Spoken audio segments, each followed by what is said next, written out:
Sa nakaraang episode ay umalis si Jaco kasama si Vegeta para sunduin sila Trunks at Goten sa ibang planeta. Kaso pagdating doon ay nakaharap ni Vegeta ang superhuman water at nakuha nito ang kapangyarihan niya. Sinikap ni Gotenks na talunin ang pekeng Vegeta pero hindi naging sapat ang kanyang lakas. Buti na lang ay dumating si Goku at ito naman ang susubok na talunin ang pekeng Vegeta. Sa pagpapatuloy ay nag-umpisa na ang laban ni Goku at ng pekeng Vegeta. Pinakita na hindi natutuwa si Vegeta dahil hindi lumalaban ng seryoso si Goku. Pero sa tuwing makakalamang naman si Goku ay hindi pa rin natutuwa si Vegeta dahil natatalo ang kanyang sarili. Nagawa pa nga nitong magsaya ng mabanata ng matindi ng pekeng Vegeta si Goku kaya pinagsabihan ito ng sariling anak na si Trunks. Ganun pa man ay nagpatuloy ang laban na hindi malinaw kung sino talaga ang pinapanigan ni Vegeta. Hanggang sa hindi na nakatiis si Vegeta at sinugod ang kalaban pero tumagos lang siya sa katawan nito. Ayon sa kalaban ay senyales yun na nalalapit ng maglaho si Vegeta. Pero walang pakialam sa sinabi ng kalaban si Vegeta at sinabi lang nito na maglaban kayo ng matino tapos umalis. Dahil doon ay napatunganga na lang ang lahat sa ginawa ni Vegeta. Ganun pa man ay sinunod nga nila Goku ang sinabi ni Vegeta at nagkasundo na seryosohin na ang laban gamit ang Super Saiyan Blue. Habang napansin naman nila Jaco na mas lalong lumalabo ang katawan ni Vegeta. Dahil doon ay ibinigay ng matanda ang Chupan kay Vegeta para mapigilan ang paglalaho nito. Nagulat ang lahat dahil walang alinlangang isinubo ni Vegeta ang Chupan kaso nang liletretuhan na ito ni Jaco ay nalobat ang kamera. Matapos nun ay nagpatuloy na ang paglalaban nila Goku at ng pekeng Vegeta. Maya-maya habang nagpapatuloy ang laban ay nabanggit ng matanda na kapag nasira nila ang core ng superhuman water ay babalik na sa dati si Vegeta. Dahil doon ay pinuntahan nila ang core nito na kaninang tinapos ng pekeng Vegeta. Kaso pagpunta nila doon ay hinabol sila nito at habang tumatakbo ay nadapa si Jaco. Buti na lang ay ayaw kay Jaco ng superhuman water dahil mahina at nagpatuloy na habulin sila Trunks. Matapos nun ay muling pinakita ang nangyayaring laban. Maya-maya ay naramdaman ni Trunks na nawawala na ang presensya ni Vegeta kaya nagmadali silang puntahan ito. Pagdating doon ay agad na tinawag ni Trunks ng malakas ang kanyang ama para ito ay gisingin. Dahil doon ay muling bumalik ang presensya ni Vegeta at nagpatuloy sa panonood ng laban. Sa kasamaang palad ay nakasunod pala sa grupo nila Trunks ang superhuman water at nang babalutin na nito si Trunks ay napasigaw si Vegeta. Dahil doon ay nailuwan nito ang Chupan na nagpapanatili ng kanyang presensya at nag-umpisa ng maglaho. Buti na lang ay naapakan ni Monaka ang core ng superhuman water kaya tumigil ang mga ito sa pag-atake. Sinamantala ni Goku ang pagkakataon na yon para tapusin na ang pekeng Vegeta. Nagawang matapos ni Goku ang kalaban sa tamang oras kaya naibalik ang katawan at kapangyarihan ni Vegeta bago pa ito maglaho. Matapos nun ay muling itinago ng matanda ang superhuman water at pinasalamatan ang lahat sa mga ginawa nito. Pagbalik nila sa Earth ay hindi makapaniwala si Vegeta dahil nalaman nito na gamit pala ng baby ang kanyang sinubo. Habang sila Trunks at Goten naman ay parehong sinalubong ng mga nag-aalala nitong nanay. Of course I didn't! I never put it in my mouth even if it meant dying! Pagkatapos nun ay pinakita ang future Trunks na may tinatakasang kalaban. Nang masigurado nito na wala na ang kalaban ay dumiretso na ito sa laboratory ng kanyang nanay na si Bulma. Dito ay pinakita ni Bulma kay Trunks ang isang taon niyang pinaghirapan na gas para sa time machine. Sinabi ni Bulma na sapat na ang gas para makapunta sa nakaraan at magkasama nila itong dadalhin sa Capsule Corporation. Sinabi rin ito na kailangan magtagumpay sila dahil maraming nagbuwis ng buhay para lang magawa ang gas na yon. Kaso matapos nun ay biglang may sumalakay sa kanila sa laboratory. Kaya naman agad na ibinigay ni Bulma ang gas kay Trunks at pinatakas ito. Kaso pagkatapos nun ay muli na namang may sumabog at nakuha ng kalaban si Bulma. Ililigtas pa sana ito ni Trunks pero sinabihan ito ni Bulma na tatagan lamang ang loob at tumakas na lang. Sinunod ito ni Trunks pero bago ito makaalis ay nakita muna nito kung paano tinapos ng kalaban ang nanay niyang si Bulma. Pagkatapos nun ay pinakita naman si Goku na natutuwa dahil nagbunga na ang mga tinanim niyang gulay. Kinukumbinsi nito si Piccolo na tulungan siya na mag-harvest kaso hindi ito pumayag. Dahil doon ay sinabi dito ni Goku na ang pag-harvest ay isa ring training tulad ng pinapagawa sa kanila ni Master Buten noon. Matapos nun sa hindi malamang dahilan ay nagawang mapapayag ni Goku si Piccolo at sinimulan na nga nila ang pag-harvest. Maya-maya ay biglang dumating si Krillin at nabanggit nito na muling pumunta si Vegeta kay Whis para mag-training. Narinig yun ni Goku kaya ginamit nito ang instant transmission para pakiramdaman ang lakas ni Vegeta. Nang maramdaman na ito ni Goku ay kaagad itong umalis at naiwang mag-isa si Piccolo. Pinagalitan ni Chi-Chi si Krillin at inutusan ito na palitan sa trabaho si Goku. Samantala, nakarating na si Goku kay Vegeta at ibinigay nito ang dala niyang lettuce kay Beerus. Kinain ni Beerus ang lettuce at nasarapan ito. Pagkatapos nun ay muling pinakita ang Future Trunks na nakarating na sa kinaroroonan ng Future Mai. Malungkot nitong kinuwento ang nangyari sa kanyang ina at sinabi kung ano ang dapat nilang gawin. Sunod ay muling pinakita sila Beerus na sarap sa pagkain ng instant noodles. Habang kumakain ay nabanggit ni Goku si Grand Zeno kaya naman pinaliwanag na ni Whis ang lahat ng tungkol dito. Ayon kay Whis ay walang sino mang Diyos ang mas nakatataas pa kay Grand Zeno at may kakayahan rin ito na wasakin ang mga universe kailanman niya gustuhin. Sa katunayan nga ay 18 talaga ang mga universe pero winasak ni Grand Zeno ang 6 kaya naging 12 na lang. Ganun pa man matapos yun marinig ay hindi pa rin natatakot si Goku kay Zeno kaya sinabihan nila itong bobo. Samantala, pinakita ang Future Trunks at Mai na naghahanda na sa kanilang pag-alis. Naglabas ng isang delata si Mai at pinaghatian nila ito. Need it all. I saved it for you. Oh, come on. I know you're hungry. Pagkatapos nun ay umalis na sila para magpunta sa pinagtatagwan ng time machine. Kaso pagdating nila sa lugar ay biglang nagpakita ang kalaban kaya napilitan si Trunks na harapin ito. Nang tumilapon si Trunks ay nilapitan ito ni Mai para ibigay ang gas at sabihin na ikaw ang pag-asa naming lahat.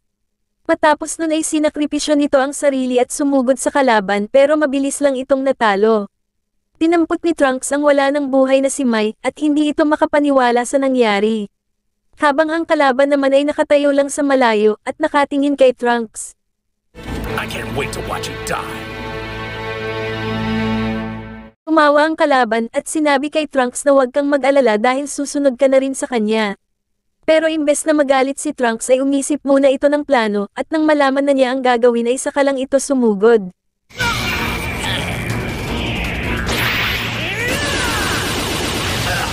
Bago siya tapusin ng kalaban ay ginamit ni Trunks ang Demon Flash para makatakas at pumunta sa kinaroroonan ng time machine. Nilagay niya dito ang gas na gawa ng kanyang ina at kaagad na sumakay. Kaso habang ginagawa yun ni Trunks ay nasa labas pa rin ang kalaban at hinahanap siya. Dahil doon ang paliparin niya na ang time machine ay kaagad siyang nakita nito at sinubukang pigilan. Buti na lang ay nakaalis na siya bago pa siya tamaan ng atake nito. Habang ang kalaban naman ay nagtataka dahil hindi na niya maramdaman ang enerhiya ng Future Trunks kahit saan. Pagkatapos nun ay pinakita ang batang Trunks na nag-aaral kasama sila Pilaf. Dito ay tinuruan ni Pilaf si Trunks sa mathematics dahil hindi ito marunong maya-maya ay tumunog na ang bell para sa break time. Habang naglalakad ay nagpasalamat si Mai kay Trunks sa pagkupkup nito sa kanila. Kinilig si Trunks kaya hinawakan nito ang kamay ni Mai tapos tumakbo. Sa labas habang kumakain ay biglang dumating ang time machine ng Future Trunks. Nakita nila na may logo ito ng Capsule Corp kaya tinawag nila si Bulma. Walang malay at nanghihina na ang Future Trunks nang mailabas nila ito sa time machine. Dahil doon ay natatarantang kinontak ni Bulma si Whis para makausap sila Vegeta. Sinabihan ito ni Bulma na umuwi at kumuha ng Magic Bean kaso ayon kay Goku ay mahirap gamitin ang instant transmission sa ganong kalayo. Dahil doon ay inutusan nila si Trunks na magpakawala ng malakas na enerhiya upang maramdaman ito ni Goku. Matapos nun ay nagawa ngang makakonekta ni Goku sa Earth at nang aalis na sila ay sumama na rin sila Beerus para makakain ng masarap na pagkain. Pagdating sa Earth ay agad na pumunta si Goku sa Koren Tower para kumuha ng Magic Beans. Habang ang guro naman nila Trunks ay nagpaalam ng umalis dahil na-trauma sa mga nakita. Samantala, pinakita si Goku na nakarating na sa Koren Tower at humingi ng mga Magic Beans kay Koren. Pagkatapos ay bumalik na ito agad para ibigay ang Magic Bean kay Bulma at nang maipakain na nila ito sa Future Trunks ay nagkamalay na ito. Kaso nang makita ng Future Trunks si Goku ay naalala nito ang kalaban niya at sumugod. Nagtataka ang lahat kung bakit galit na galit siya kay Goku. Pero natauhan ito ng batukan ni Bulma at agad naman itong humingi ng tawad nang malaman niyang si Goku talaga ang kaharap niya. Nagtanong siya kay Goku kung paano siya nakaligtas kay Cell. Sinabi naman ni Goku na mahabang kwento at matagal na iyon at nakabalik na siya. Pero nang mabaling ulit kay Bulma ang atensyon nito ay hindi na nito napigil ang mapaiyak habang tinatawag ang kanyang ina. Na pinagtatakahan naman ng batang Trunks at Beerus. Pero may hinala si Beerus at Whis na may kinalaman dito ang oras pagkatapos ay tinawag naman nitong father si Vegeta. Samantala ang grupo ni Pilaf ay inakalang clone ng Future Trunks na ginawa ng Red Ribbon Army. Binatukan ang mga ito ni Bulma at dito ay pinakilala na niya ito bilang Future Trunks.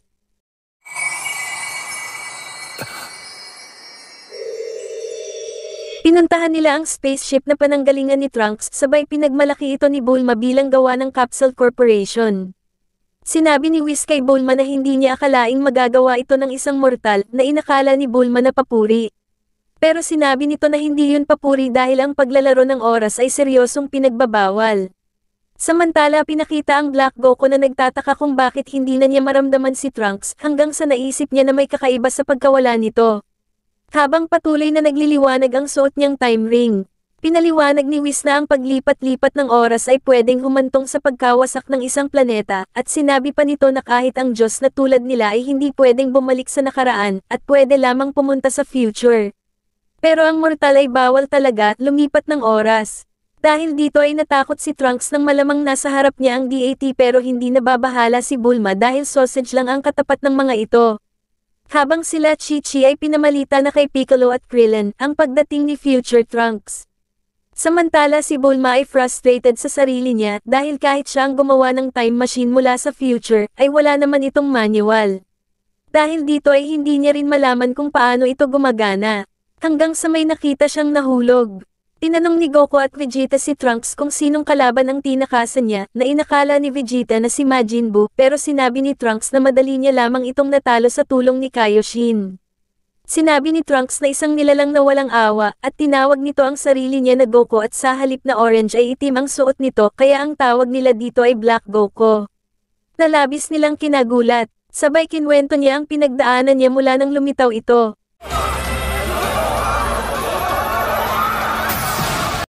Pero nagalit dito si Vegeta dahil tumakas ito sa gitna ng laban. Pero sinabi ni Bulma na tama lang ang ginawa ni Trunks dahil nakapagdala ito ng mensahe mula sa kanyang sarili.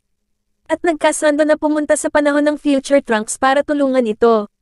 Habang si Beerus at Whis ay tutol sa plano nilang malipulahin ang oras pero wala itong magawa dahil nasuhulan ito ng masarap na sausage. Nag-sparring si Trunks at Goku para mapagkumpara ang dalawang Goku. Hanggang sa ginamit na ni Goku ang Super Saiyan 3 at natalo si Trunks. Pero kahit na ganun ay sinabi pa rin itong mas malakas pa rin ang Black Goku. Maya-maya pa ay dumating si Piccolo at Krillin pero nagulat sila nang magdilim ang paligid at dumating si Black Goku.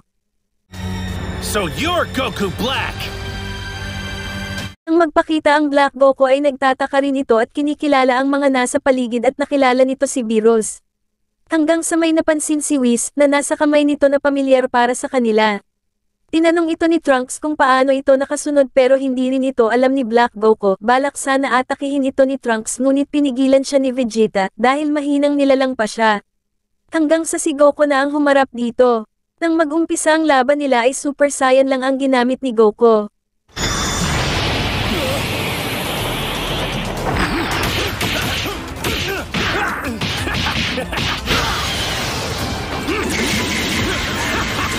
Na pinagtakahan naman ni Trunks kung bakit hindi nito ginamit ang Super Saiyan 3, sinagot naman ito ni Vegeta at sinabing yan ang hindi magandang nakasanayan ni Goku sa laban. Nagpatuloy sila sa kanilang laban at pareho na silang nag-enjoy hanggang sa may kakaiba itong naramdaman at naisahan ito ni Goku. Ngunit gumanti ito ng malakas na atake na kinagulat ni Goku. Sa kalagitnaan ng laban ay nakita nito ang time machine at nalaman nito ang dahilan kung bakit nakatakas si Trunks sabay nagpatuloy ang laban nila ni Goku.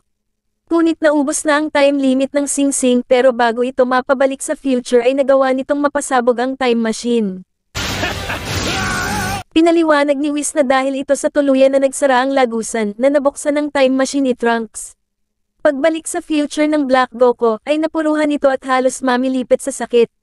Pero sa kabila nun ay masaya ito dahil nagawa niyang masira ang time machine ni Trunks at dahil dun ay wala nang kayang lumaban sa kanya. Labis na kinalungkot ni Trunks ang nangyari dahil sa kanyang pagkabigo. Tinanong ulit ni Goku si Trunks tungkol sa lakas ni Black Goku at sinabi naman ni Trunks na mas malakas ang Black Goku pero sumabat na si Vegeta na hindi pa pinakita ni Goku ang tunay niyang lakas. At dito ay nalaman nilang kahit mas mahina ang Black Goku ay nagdedepende ito sa lakas ng kalaban at mabilis na tumataas ang enerhiya. Tinanong ni Trunks si Bulma kung kaya niyang gumawa ng time machine. Sinabi ni Bulma na hindi niya pa kaya gumawa noon pero maya-maya pa ay may bigla siyang naisip. Pinaliwanag ni Whis at Beerus na ang suot na singsing ni Black Goku ang nagdala sa kanya sa nakaraan at ang tanging nagmamay-ari lamang nito ay ang isang Supreme Kai.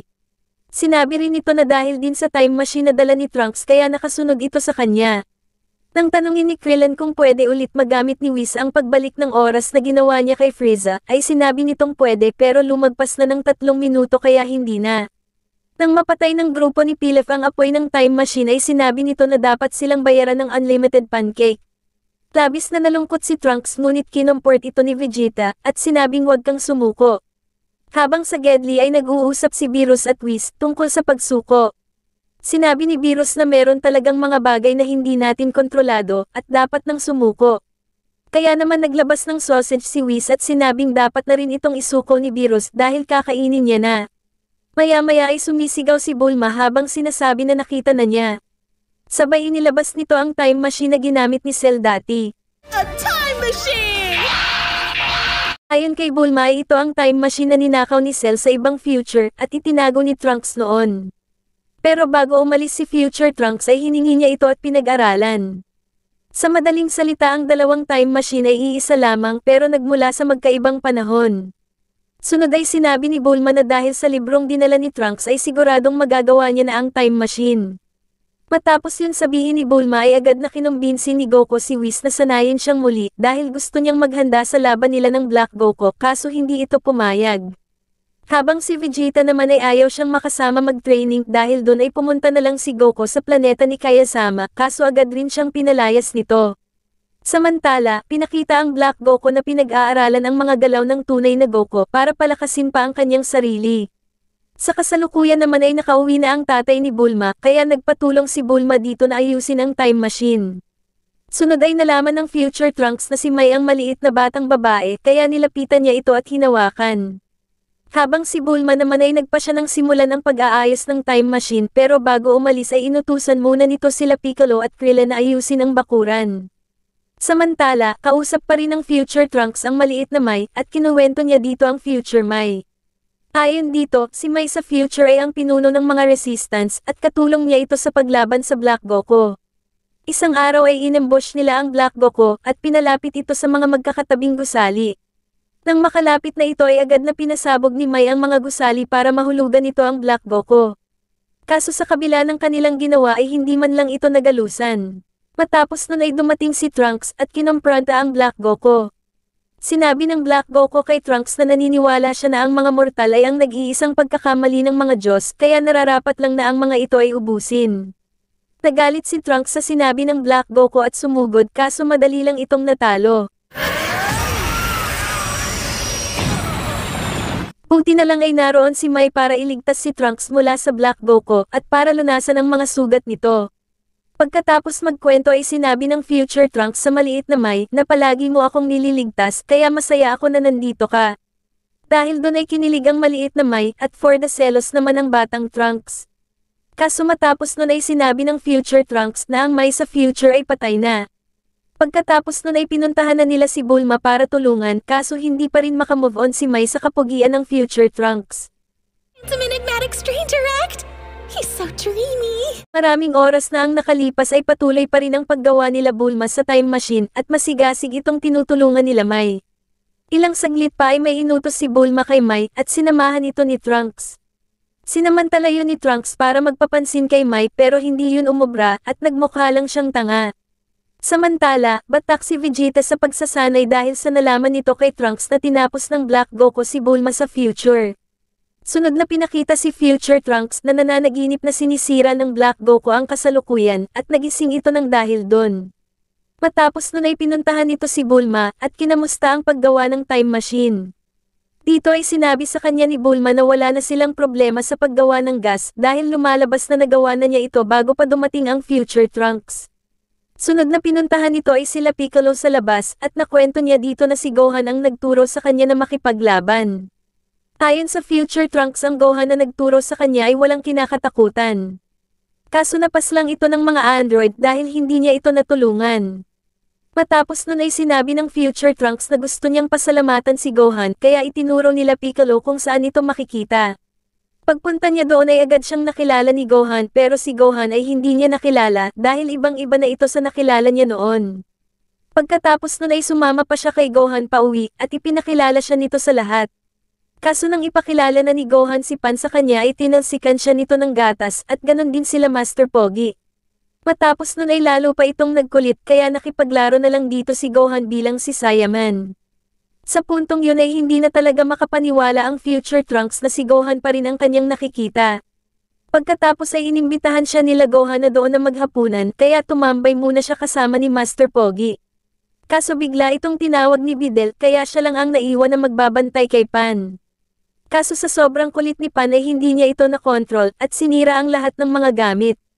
Dahil sa nangyari ay lumabas muna sila ng bahay at humingi ng pasensya sa kanya si Gohan. Dito ay na-realize ng Future Trunks na masaya ang pamilya ni Gohan at naisip na sana ay ganon din sila kung hindi lang dumating ang Black Goku. Kinagabihan pagkatapos ng hapunan ay masayang nagpaalam ang Future Trunks kay Gohan at sa pamilya nito. Pero pagdating niya sa bahay ay napansin niya agad na wala na sila Goku. Ayon kay Krillin ay umalis na ito kasama sila Whis para imbestigahan ang isang Kai sa ika-10 universe. Dahil ayon kay Whis ay kaparehas ng enerhiya nito ang Black Goku. Habang nasa biyahe ay nagtanong si Goku kay Whis tungkol sa Kai. Ayon kay Whis ang Kai na kanilang pakay ay nagngangalang Zamasu at magaling ito sa pakikipaglaban. Na-excite ng sobra si Goku nang marinig ang sinabi ni Whis. Matapos nun ay pinakita si Zamasu na pinagsisilbihan ng tea ang kanyang master. Habang umiinom ng tea ay tinanong nito ang kanyang master kung deserve ba talaga ng mga mortal ang kanilang proteksyon. Dahil ayon dito ay paulit-ulit lang na ginagawa ng mga mortal ang kanilang mga pagkakamali at hindi nagbabago. Kaya sa tingin niya ay dapat tapusin na lang nila ang mga mortal upang hindi na ito magdusa. Hindi sumang-ayon kay Zamasu ang kanyang master na si Gowasu dahil ayon dito ang tungkulin ng mga katulad nilang Kai ay ang lumikha at hindi ang mangwasak. Sinabi rin nito na ang pinapayagan lang na gumawa ng ganun ay ang mga destroyer. Pagkatapos nun ay dumating na sila Whis sa lugar at agad na inaya ni Goku si Zamasu na maglaban. Inutusan nila Whis na magpakilala si Goku tapos tinawanan nila ito dahil parang tanga. Kaso si Zamasu ay naiinis kay Goku dahil magulo at isa itong hamak na mortal. Matapos nun ay pinatalsik muna ni Beerus si Goku para makapagpaliwanag sila ng maayos kay Gowasu. Dito ay sinabi nila kay Gowasu ang tungkol kay Black Goku at ang ginamit nitong time ring. Sunod ay hiniling nila kay Gowasu na ipakita sa kanila ang time ring kaya dinala sila nito sa isang templo. Doon ay ipinakita nito sa kanila ang time ring na ligtas at nakatago pa rin sa isang kahon. Pero hanggang sa templo ay hindi pa rin huminto si Goku sa pamimilit kay Zamasu kaya naman binigyan na ng pahintulot ni Gowasu na maglaban ang dalawa. Iniisip ni Gowasu na makakatulong ang laban para maintindihan ni Zamasu ang mga mortal. Pero bago mag-umpisa ang laban ay sinabihan muna ni Beerus si Zamasu na seryosohin ang laban dahil kung hindi ay tatapusin niya ito. Pagkatapos ay pinakita ang Future Trunks na masayang nakikipag-usap kay Krillin kaso bigla itong nagalit nang dumating si Android 18. Agad itong inawat ni Krillin at pinaliwanag na si Android 18 ay kanyang asawa. Ayon kay Android 18 ay pumunta siya doon para sunduin si Krillin. Android 18, really? Matapos nun ay iniwan na ng Future Trunks sila Krillin para puntahan si Bulma sa laboratory. Sunod ay pinakita na sinusundan ni Mai ang Future Trunks na parang baliw habang sinusundan naman ito nila Pilaf. Sinabi ni Pilaf kay Shu na dapat gumawa sila ng paraan para magkatuluyan si Mai at ang Future Trunks. Kaso nagpanik sila dahil naramdaman ng Future Trunks si Mai sa Gedli. Dahil doon ay kumilos na sila Pilaf para gawin ang plano habang si Mai naman ay naalala ang sinabi ni Pilaf at ginawa niya ito. Ang plano ni Pilaf ay ipakitang mabait na babae si Mai para magustuhan ito ng Future Trunks. Kaso imbes na ang Future Trunks ang maakit, ang Trunks na maliit ang lumapit. Ganun pa man ay na-realize nila Pilaf na ayos lang yun dahil iisang tao lang naman ang Future Trunks at ang maliit na Trunks. Samantala, sa planeta ng mga Kai sa ika-10 universe ay mag-uumpisa na ang laban nila Goku. Nagulat sila Zamasu dahil biglang lumakas si Goku nang gumamit ito ng Super Saiyan. Tapos mas lalo pa silang nagulat nang malaman nila na si Goku ay nakaharap na sa isang laban si Beerus. Ilang saglit pa ay nagsimula na nga ang laban at dito ay si Goku ang naging agresibo.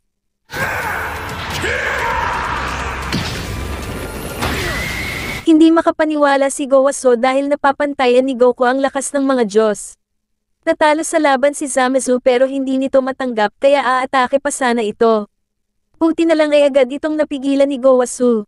Matapos nun ay umalis na sila Whis at dito ay napag-usapan nila na may pagkakapareho ang enerhiya ni Zamasu at ng Black Goku. Ganun pa man ayon kay Whis ay may mga bagay pa silang kailangan na malaman kaya tuloy pa rin ang investigasyon. Samantala, matapos makalaban si Goku ay mas lalong pumangit ang tingin ni Zamasu sa mga mortal dahil ngayon ay iniisip na nito na ang mga tao ay delikado. I will never forget you. Humanap ng paraan si Trunks para magsanay at dito ay nag-imagine siya nakalaban si Black Goku. Sinabi naman ni Suna ang ginagawa ni Trunks ay image training. Sabay ginaya ito ni Mai kaso kakaiba ang na-imagine niya.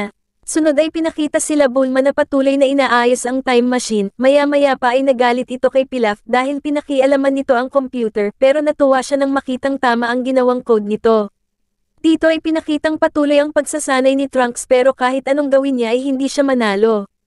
Pagkatapos ay dumating sila Goku pero hindi maganda ang paglanding nito. Pagkatapos ay pinag-usapan nila si Zamasu dahil pinagdududahan nila ito at may pagkakapareho ang enerhiya ng dalawa. Pero sinabi ni Whis na wala silang sapat na evidence at meron din pagkakaiba ang energy ng dalawa kahit mukhang pareho ito. Sinabi ni Beerus na pwede rin ang senaryo na mas naging masama ang enerhiya nito sa pagdaan ng panahon. Pero hindi convinces daw si Goku dahil hindi saktong magkapareho ang enerhiya ng dalawa, alam niya dahil pareho niyang nakalaban ito. Sinabi pa ni Beerus na ang isang mortal na nakaranas ng makipag-sparring sa isang destroyer ay para dito ay baliwala na ang isang mababang Diyos. Nakinagulat ni Trunks na nakikipaglaban si Goku sa mga god.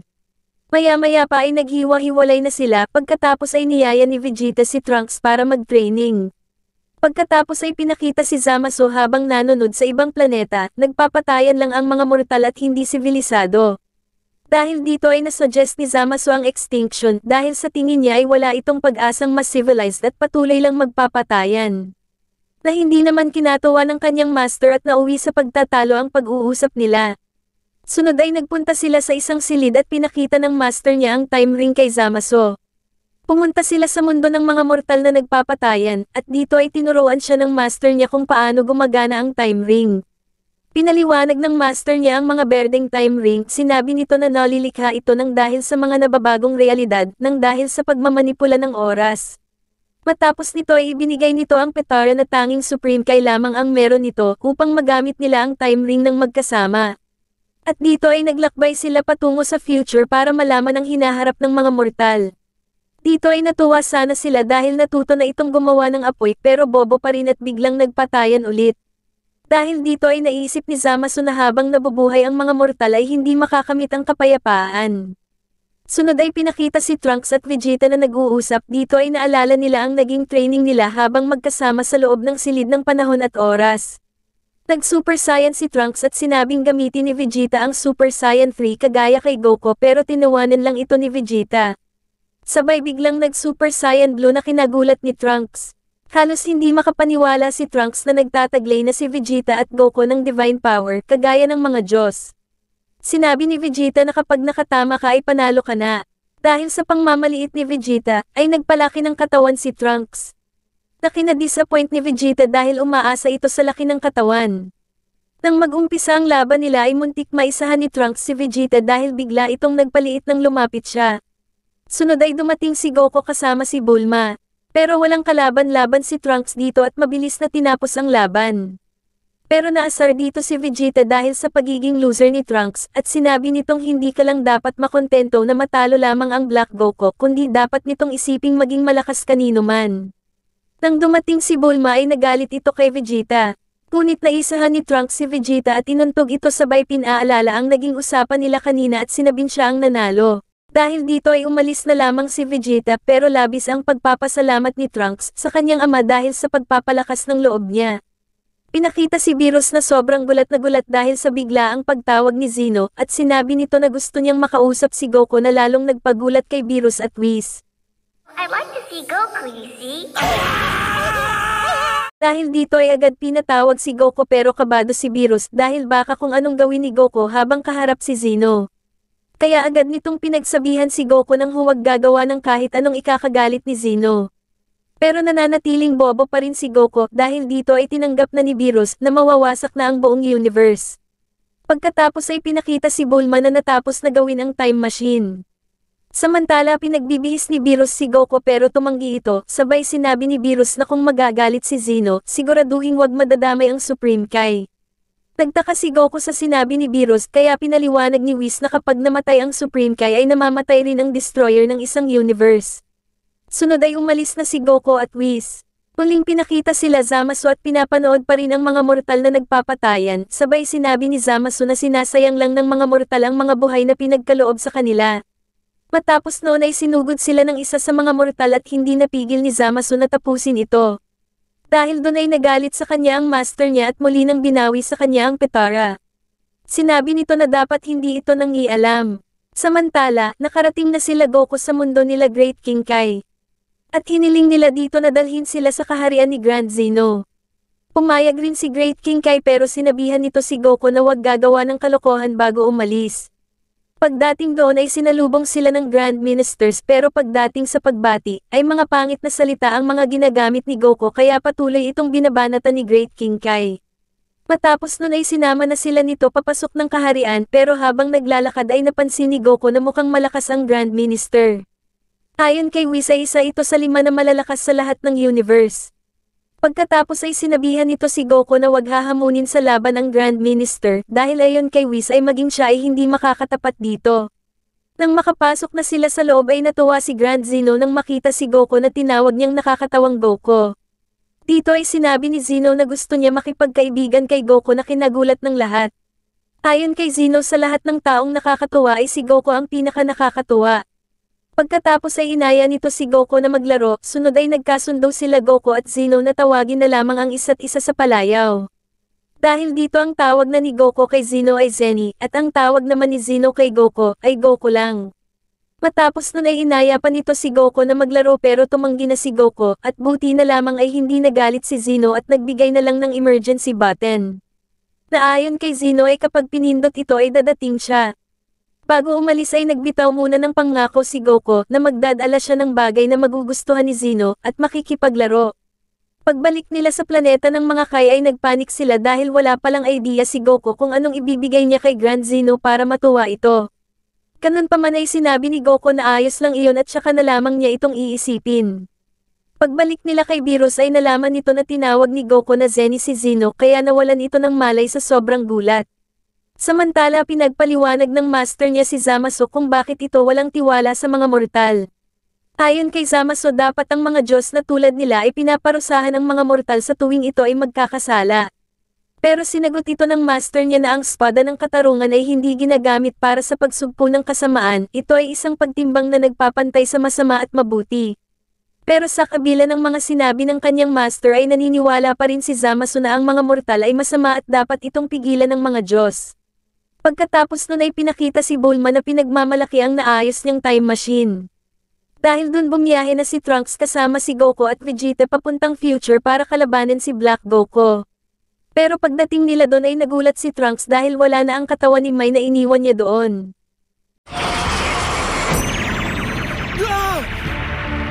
Inatake si Goku ng mga resistance pero agad itong pinigilan ng future Trunks.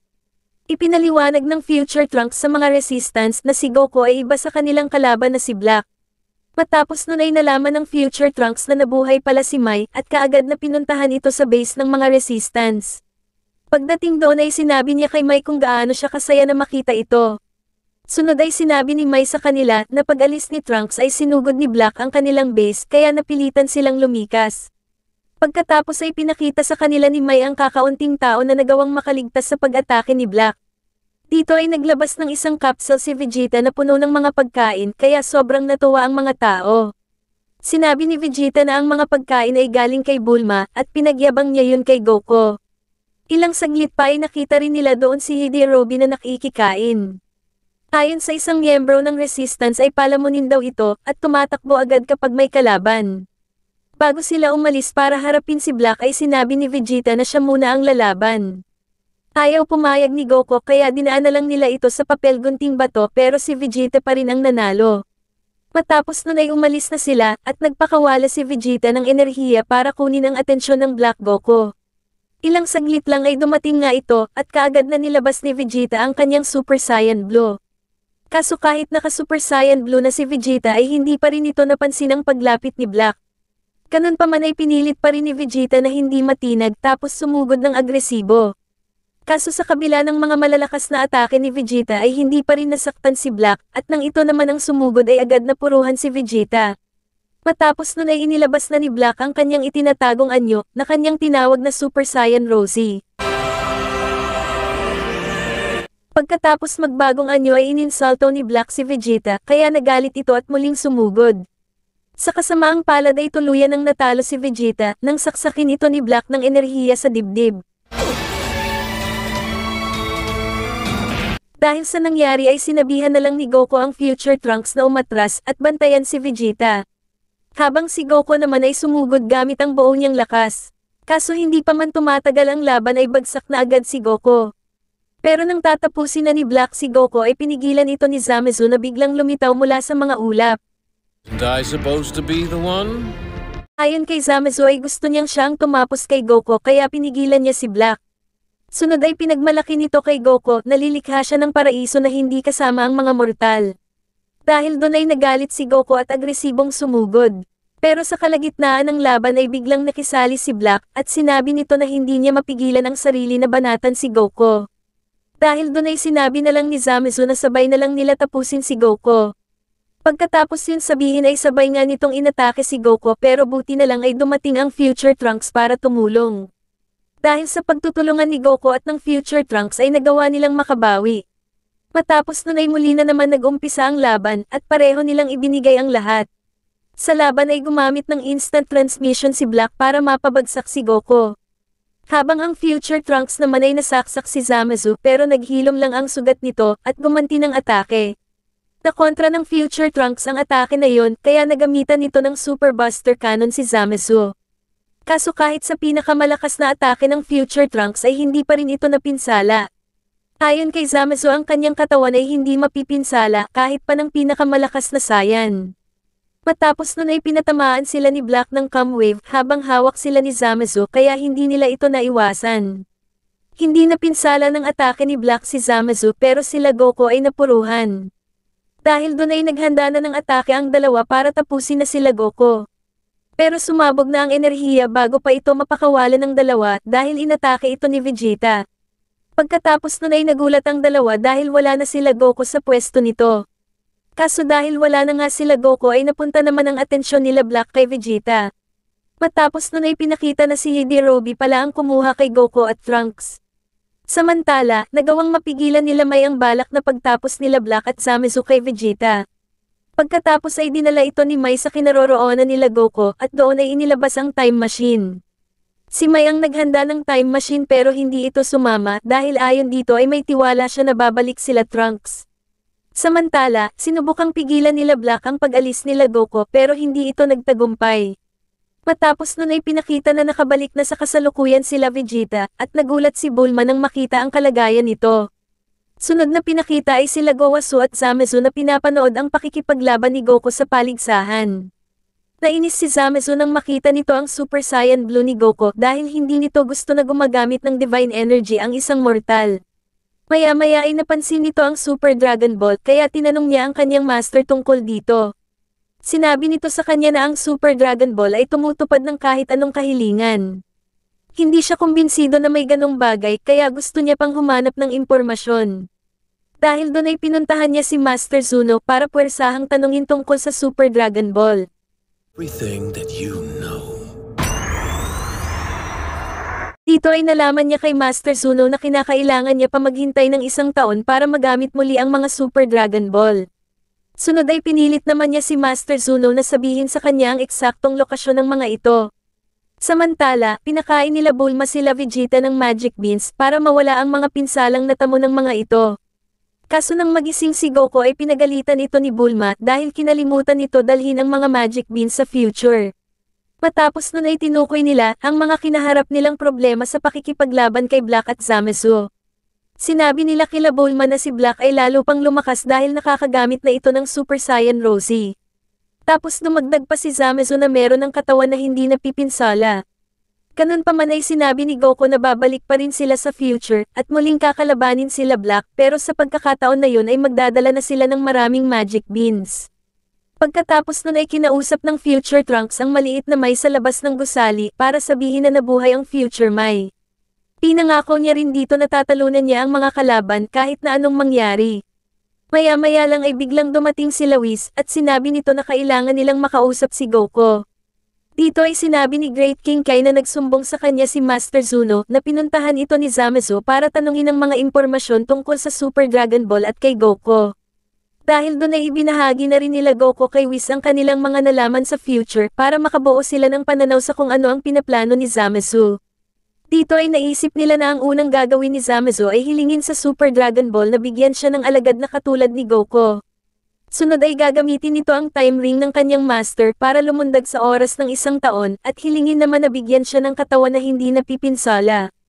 Matapos nun ay naisip rin nila na papaslangin ni Zamasu ang sarili niyang master para kunin ang titulo nitong Supreme Kai at ang time ring. Dahil doon ay nagpasya sila na bumalik sa planeta ng mga Kai sa ika-10 universe para pigilan ang masamang plano ni Zamasu. Sunod ay pinakita na nakabalik na sa base sila Mai at kumalat na ang balita na natalo sila Goku sa laban. Dahil doon ay nawawala na ng pag-asa ang mga resistance pero pilit pa rin na pinalakas ni Mai ang loob ng mga ito. Samantala, nakarating na sila Whis sa planeta ng mga Kai kaso hindi nila nakita doon si Zamasu. Dahil doon ay tinanong na lang nila kay Gowasu kung ano ang napansin nitong problema kay Zamasu. Sinabi nito sa kanila na kasalukuyang dumaranas ng pagkalitaw si Zamasu sa tunay na tungkulin ng mga Diyos pero nakikinig naman ito sa kanyang mga pangaral. Matapos nun ay biglang dumating si Zamasu. Gowasu, I have brought your tea, Master. Tinanong sila ni Zamasu kung ano ang kanilang pakay pero dahil ayaw nilang maghinala ito at nagsinungaling sila na pumunta sila dun para makalaban siya ulit ni Goku. Pumayag si Zamasu na labanan si Goku pero sinabi nila na hindi na kailangan dahil kailangan na nila umalis. Matapos nun ay nagpatuloy pa sila sa pag-arte pero nabubuking sila dahil kay Goku. Dahil dun ay binago na lang ni Whis ang usapan gamit ang rice cake na galing sa Earth. Ibinigay nila ito kay Gowasu tapos umalis. Pagdating sa labas ng kalawakan ay pinag-usapan nila na tama pala ang kanilang hinala dahil ayon kay Whis ay nararamdaman nila ni Beerus ang masamang intensyon ni Zamasu sa master nito. Plano nila Whis na hintayin muna na paslangin ni Zamasu si Gowasu para magkaroon si Beerus ng dahilan na tapusin rin si Zamasu. Kaso hindi sumang-ayon si Goku sa planong pagsasakripisyo kay Gowasu. Sinabi ni Whis na nauunawaan niya si Goku pero ayon dito ay kailangan nila itong gawin dahil si Beerus ay destroyer ng ika-7 universe at hindi ng ika-10. Kaya kailangan muna nito ng sapat na dahilan para paslangin ang Diyos doon. Pagkatapos nun ay pinanood na nila ang gagawin ni Zamasu gamit ang staff ni Whis. Dito ay kinabahan sila ng inumin ni Gowasu ang tea na galing kay Zamasu pero napanatag sila dahil wala pala itong lason. Sa future naman ay pinakita na naiinis si Black dahil nakatakas sila Goku pero sinabihan ito ni Zamasu na mas pabor sa kanila na mabuhay pa ng matagal si Goku. Dahil ayon kay Zamasu ay lumalakas si Black sa tuwing makakalaban niya ang tunay na Goku, sunod na isip ni Zamasu na muling gamitin ang Super Dragon Ball para gawin ring hindi napipinsala ang katawan ni Black tulad sa kanya. Pero sinabi ni Black na hindi na niya kailangan dahil malakas na siya. Matapos nun ay pinakita si Mai na napanghihinaan na ng loob pero muli itong naging positibo nang makita nito ang mga ngiti ng mga bata. Samantala sa Earth ay nakita nila Pilaf na malungkot ang Future Trunks. Naisip ni Pilaf na pagkakataon na iyon ni Mai para paibigan ito. Dahil dun ay tinuruan niya si Mai na dumaskarte kaso nagalit lang ito. Matapos mapalayas ni Mai sila Pilaf ay nakita nito na lumapit ang maliit na Trunks sa Future Trunks. Pinapalakas nito ang loob ng Future Trunks sa pamamagitan ng masasakit na salita pero hindi ito nakinig. Dahil doon ay sinabihan niya na lang ito ng mahina tapos binanatan. Pagkatapos nun ay muling pinakita sila Whis na pinapanood pa rin ang ginagawa ni Zamasu. Dito nga ay nakita nila na sinabi ni Zamasu sa kanyang master na naniniwala na siya sa mga payo nito. Pero habang sinasabi yun ay pumipwesto na ito sa likod para tapusin ang kanyang master. Ilang saglit pa ay tinapos na nga nito ang kanyang master at sa puntong yun ay ibinalik ni Whis ang oras para pigilan ang ginawa ni Zamasu. Nilagyan ito ni Whis ng gloves para hindi nito matanggal ang enerhiya sa kanyang kamay. Pagkatapos ay ito ang ginamit na ebidensya para maniwala si Gowaso. Kaso hindi pa rin ito umamin kaya si Great King Kai na mismo ang nagsabi ng mga plano nito. Habang si Goku naman ay sinabi na nakita niya sa future ang ginawang pinsala ni Zamasu. Kaso matapos nun ay imbes na sumuko ay tinangka pa sila nitong labanan kaya napilitan na si Beerus na tuluyan na itong tapusin. Samantala, tumigil na ang dalawang Trunks sa paglalaban dahil nagkaintindihan na ito. Matapos nun ay biglang dumating sila Goku na muli ay pangit na naman ang landing at binalitan nito na hindi na malilikha si Black dahil wala na si Zamasu. Pero hindi sumang-ayon ang Future Trunks na tapos na ang problema dahil sa pagkakaalam nito ay tanging ang future lang ng realidad nila Goku ang nailigtas tulad ng nangyari noon sa mga android. Dahil doon ay pinaliwanag ni Beerus na kapag isang mortal ang nakialam sa daloy ng oras ay ganun ang mangyayari pero kapag Diyos ang gumawa ay maapektuhan nito ang lahat ng daloy ng oras. Matapos magpaliwanag ni Beerus ay hindi pa rin naniwala ang Future Trunks kaya nagalit ito at nagdabog. Dito ay gusto na sanang umalis ng Future Trunks pero pinigilan ito ni Bulma at inaya na doon na maghapunan. Habang kumakain ay sinabi ni Vegeta na dapat muna silang magplano bago bumalik sa future pero tumanggi si Goku dahil ayon dito ay magdadala naman sila ng magic beans.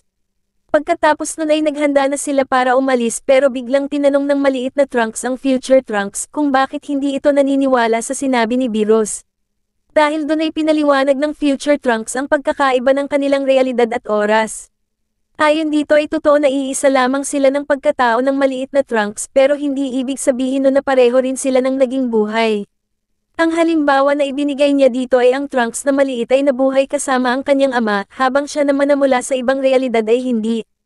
Pagkatapos nun ay naniwala na sa kanya ang maliit na Trunks at ang lahat ng nakarinig sa kanilang usapan. Ganun pa man ay ipinagdarasal pa rin ng lahat na tama si Beerus at maayos na ang mundo ng Future Trunks. Bago umalis ay sinabi ni Bulma na siya ay sasama dahil doon ay parang naging sardines sila sa loob ng time machine. Pagdating nila sa future ay agad nilang na-realize na paring nagbago tapos nalaman pa nila na si Mai ay nasa panganib. Dahil doon ay agad nila itong pinuntahan at doon ay pinakain ito ni Trunks ng magic bean gamit ang bibig. Nagtaka si Goku sa estilong ginamit ni Trunks kaya naman ay nalaman nila na si Goku ay hindi alam ang halik. Pagkatapos nun ay bigla nilang naramdaman ang enerhiya nila Black na lumalapit kaya naman agad silang lumabas ng base para sa kaligtasan ng lahat ng naroon. Pagdating nila sa kinaroroonan nila Black ay kaagad itong sinugod ni Vegeta dahil atat itong makabawi kay Black. Matapos nun ay sinabi ni Goku kay Zamasu ang lahat ng kanyang nalaman sa ginawa nito at ganun din ang paggawa nito sa Peking Black Goku. Kaagad na pinabulaanan ni Black ang sinabi ni Goku at kinwento ang tunay niyang ginawa. Ayon dito matapos niyang tapusin ang kanyang master ay kinuha niya ang time ring para hanapin ang mga Super Dragon Ball at hiniling dito na pagpalitan sila ng katawan ni Goku. Ayon pa dito pagkatapos niyang makuha ang katawan ay ginamit niya ito para tapusin ang tunay na Goku.